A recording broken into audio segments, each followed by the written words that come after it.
एक बिजनेस, उसे सफल बनाने का सपना, ये तो बहुत लोग देखते हैं।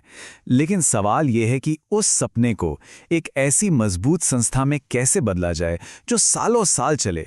आज हम इसी ब्लूप्रिंट को, इसी पूरी बनावट को समझने की कोशिश करेंगे। तो सबसे बड़ा सवाल यही आता है, एक बहुत ही शानदार आइडिया, उसे एक ऐसे बिजनेस में कैसे बदला जाए जो हमेशा के लिए कायम रहे, जो वक्त के साथ और मजबूत हो। इसका जवाब दरअसल एक मजबूत कानूनी ढांचे में छिपा होता है। कानून की नजरों में ना, एक कंपनी सिर्फ एक बिजनेस का नाम नहीं है, इसे एक कृत्रिम व्यक्ति माना जाता है। मतलब एक ऐसी एंटिटी जिसकी अपनी खुद की पहचान है, जो उसे बनाने वालों से यानी उसके मालिकों से पूरी तरह अलग है। ठीक है, तो चलिए इसे थोड़ा और गहराई से समझते हैं। आखिर किसी को एक सामान्य बिजनेस की जगह एक कंपनी बनाने की जरूरत क्यों पड़ती है? क्या वजह है इसके पीछे? देखिए, इसके पीछे कुछ बहुत ही मजबूत वजह हैं। असल में एक कंपनी बनाना एक तरह से एक सुरक्षा कवच बनाने जैसा है।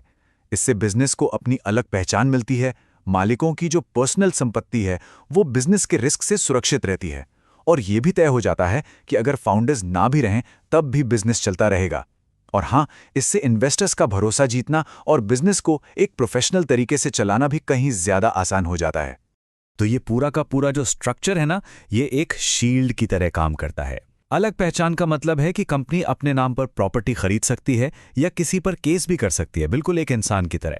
सीमित देयता या लिमिटेड लायबिलिटी ये मालिकों की पर्सनल जायदाद को बिजनेस के किसी भी नुकसान से बचाती है। और सबसे खास बात, परपेचुअल सक्सेशन यानी स्थायी उत्तराधिकार, जो ये पक्का करता है कि किसी के आने या जाने से कंपनी के वजूद पर कोई फर्क नहीं पड़ता। अब जैसे हर देश को चलाने के लिए एक संविधान होता है ना, ठीक वैसे ही एक कंपनी को भी चलाने के लिए एक संविधान की जरूरत पड़ती है। कंपनी के केस में ये दो बहुत ही जरूरी डॉक्यूमेंट से मिलकर बनता है। इसे समझने का सबसे अच्छा तरीका है पासपोर्ट और रूल बुक की मिसाल। जो मेमोरेंडम ऑफ एसोसिएशन है यानी एमओए, वो समझी कंपनी का पासपोर्ट है। ये दुनिया को बताता है कि ये कंपनी कौन है, इसका मकसद क्या है और ये क्या क्या कर सकती है। और दूसरी तरफ है आर्टिकल्स ऑफ एसोसिएशन यानी एओए। ये कंपनी की अपनी अंदरूनी रूल बुक है, जो बताती है कि कंपनी अपने सारे काम करेगी कैसे। तो जो सबसे जरूरी बात है वो ये कि एमओए कंपनी की बाहरी दुनिया के लिए बाउंड्री तय करता है, जैसे कि उसके ऑब्जेक्टिव्स क्या हैं, कैपिटल कितनी होगी। और एओए वो उन बाउंड्रीज के अंदर काम करने के नियम कायदे बनाता है, जैसे बोर्ड के पास क्या पावर्स होंगी, मीटिंग्स कैसे होंगी। एक और फर्क है, एमओए को बदलना काफी मुश्किल होता है, जबकि एओए में बदलाव करना आसान है, वो ज्यादा फ्लेक्सिबल होता है। तो आप कह सकते हैं कि ये दोनों डॉक्यूमेंट्स मिलकर एक मजबूत इमारत की तरह हैं। एमओए उस इमारत की नींव है जो उसकी हदें तय करती है, और एओए उस नींव पर खड़ा मैनेजमेंट का पूरा ढांचा है। यही दोनों मिलकर कंपनी को कानूनी तौर पर और रोजमर्रा के काम में मजबूती देते हैं। अब एक कंपनी भले ही कानून की नजर में एक व्यक्ति है, पर वो खुद से तो चल नहीं सकती। उसे चलाने के लिए, फैसले लेने के लिए असली लोगों की जरूरत पड़ती है। तो चलिए अब ये देखते हैं कि इसका लीडरशिप स्ट्रक्चर आखिर काम कैसे करता है। आमतौर पर कंपनी की मैनेजमेंट को हम 3 लेवल पर समझ सकते हैं। सबसे ऊपर होते हैं मालिक यानी शेयर होल्डर्स। फिर ये शेयर होल्डर्स मिलकर चुनते हैं बोर्ड ऑफ डायरेक्टर्स को, जिनका काम होता है कंपनी के लिए बड़ी बड़ी स्ट्रैटेजी बनाना। और फिर तीसरे लेवल पर आता है एग्जीक्यूटिव मैनेजमेंट, जो उन स्ट्रैटेजीज को जमीनी हकीकत में बदलता है, मतलब रोजमर्रा के काम को संभालता है। और जब कोई बड़ा फैसला लेना होता है तो उसका भी एक तय तरीका है। स्टेप 1, बोर्ड ऑफ डायरेक्टर्स एक प्रस्ताव रखते हैं।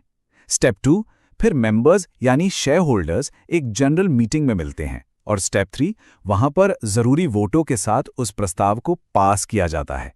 ये पूरा प्रोसेस इसलिए जरूरी है ताकि हर काम में ट्रांसपेरेंसी और अकाउंटेबिलिटी बनी रहे। अब किसी भी बिजनेस को, किसी भी गाड़ी को आगे बढ़ने के लिए फ्यूल यानी ईंधन की जरूरत होती है, राइट? एक कंपनी के लिए ये फ्यूल है कैपिटल यानी पूंजी। तो सवाल ये है कि कंपनी ये पैसा, ये पूंजी जुटाती कैसे है? शेयर्स को समझना ना बहुत आसान है। मान लीजिए कि पूरी कंपनी एक बड़ा सा केक या पाई है, तो हर एक शेयर उस पाई का एक छोटा सा टुकड़ा है। अब जब कोई इन्वेस्टर एक शेयर खरीदता है तो वो असल में उस कंपनी में उतनी हिस्सेदारी खरीद रहा होता है, और उसके बदले जो पैसा वो देता है वो कंपनी की ग्रोथ में लगता है। लेकिन हाँ, सारे शेयर्स एक जैसे नहीं होते। 2 सबसे आम टाइप हैं। पहले हैं इक्विटी शेयर्स, इनके साथ आपको कंपनी के फैसलों में वोटिंग का हक मिलता है। दूसरे होते हैं प्रेफरेंस शेयर्स, इनमें डिविडेंड यानी मुनाफे का हिस्सा मिलने में प्राथमिकता मिलती है, लेकिन वोटिंग के अधिकार या तो नहीं होते या बहुत कम होते हैं। इनके अलावा भी स्वेट इक्विटी जैसे ऑप्शन होते हैं जो अक्सर कर्मचारियों को दिए जाते हैं। एक कंपनी बनाने से ताकत तो बहुत मिलती है, लेकिन इस ताकत के साथ आती हैं बड़ी जिम्मेदारियां भी। और कानून ये पक्का करता है कि कंपनी पूरी पारदर्शिता और जवाबदेही के साथ ही अपना काम करे।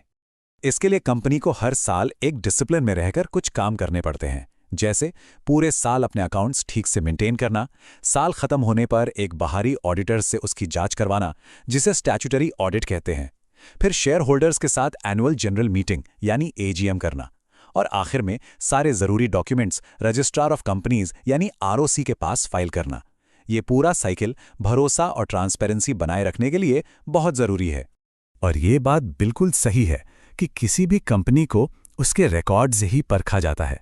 यही रिकॉर्ड्स तो बताते हैं कि कंपनी के पास क्या है, उस पे कितना कर्ज है, वो कमा कितना रही है और खर्च कहाँ कर रही है, और सबसे बढ़कर कि क्या मैनेजमेंट उसे जिम्मेदारी से चला रहा है या नहीं।